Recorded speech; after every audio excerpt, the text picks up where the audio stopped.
আলাইকুম। 12ই ফেব্রুয়ারি 2026 সালে একটা নির্বাচন হলো।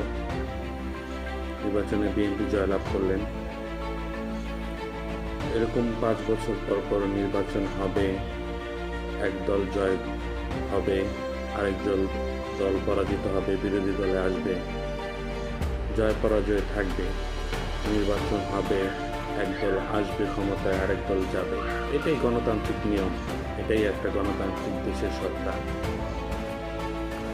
কিন্তু রাজনীতির নামে প্রতিহিংসা, রাজনীতির নামে হত্যা, রাজনীতির নামে লুটপাট, রাজনীতির নামে হয়রানি, রাজনীতির নামে মিথ্যা মামলা, রাজনীতির নামে পরিবারকে হেনস্থা করা, রাজনীতির নামে আত্মীয় স্বজনদের হেনস্থা করা,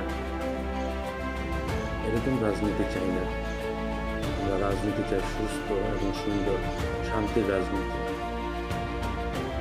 আমরা রাজনীতি চাই।